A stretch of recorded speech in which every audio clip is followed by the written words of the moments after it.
বন্ধুরা আবারও চলে আসলাম আরও একটা রেসিপি নিয়ে। এটা নতুন রেসিপি বলবো না, এটা সম্পূর্ণ গ্রাম্য স্টাইলে গ্রামের পদ্ধতিতে বানিয়েছি। পেঁপে দিয়ে মাছ, পুকুর থেকে জ্যান্ত মাছ ধরেছিল। এখানে তেলাপিয়া মাছ আছে 2 থেকে 3টে, আর শিঙি মাছ আছে একটা, আর আছে 2টো ছোট ছোট কই মাছ।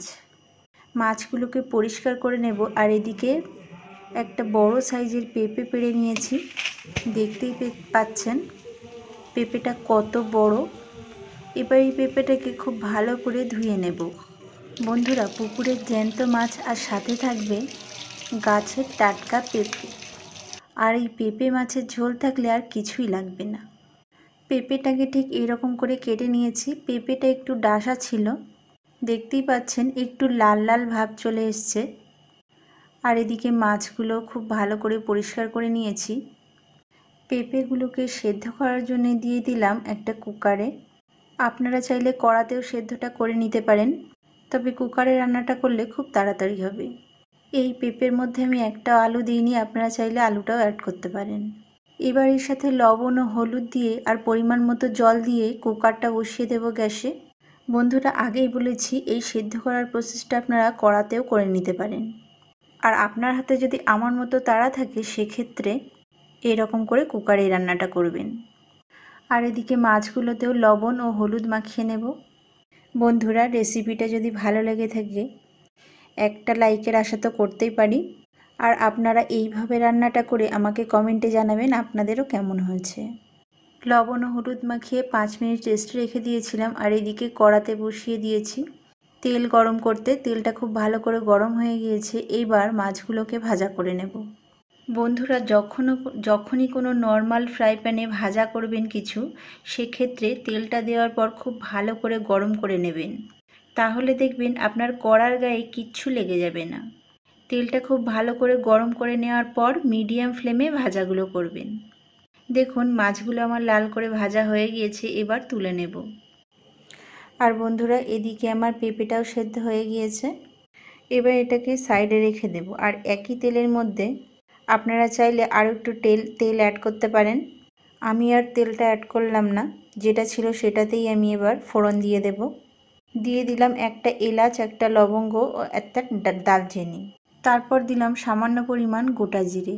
দিয়ে দিলাম একটা তেজপাতা, তেজপাতাটাকে ছিঁড়ে দিয়েছি। তারপর দিয়ে দিলাম একটা মাঝারি সাইজের পেঁয়াজ কুচি। এইবার এই পেঁয়াজটাকে সামান্য একটু লাল করে ভাজা করে নেব। তারপর এরই সাথে অ্যাড করে দেব টমেটো কুচি। এখানে আমি 2টো টমেটো ছোট ছোট করে কেটে নিয়েছি। আপনারা চাইলে এখানে টমেটো পেস্টটাও ইউজ করতে পারেন। দিয়ে দেব সামান্য পরিমাণ লবণ, যেহেতু আমি লবণটা আগে ইউজ করেছি সেদ্ধ করার সময় পেঁপেটাকে। তারপর দিয়ে দিলাম ধনে গুঁড়ো, দিলাম জিরে গুঁড়ো, গোলমরিচ গুঁড়ো, দিলাম কাশ্মীরি লাল লঙ্কা, দিলাম হলুদ গুঁড়ো ও আদা ও রসুন বাটা, আর দিলাম কাঁচা লঙ্কা বাটা। এইবার এই সবগুলোকে খুব ভালো করে মিক্স করব আর 1 থেকে 2 মিনিট কষিয়ে নেব।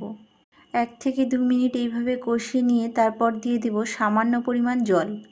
এই জলটা দেওয়ার একটাই কারণ, মশলাটা যাতে পুড়ে না যায়। আর এই যে টমেটোটা দিয়েছি এটা খুব ভালো করে সেদ্ধ হয়ে যাবে। আর এরই সাথে মশলাটাও খুব ভালো করে কষানো হবে।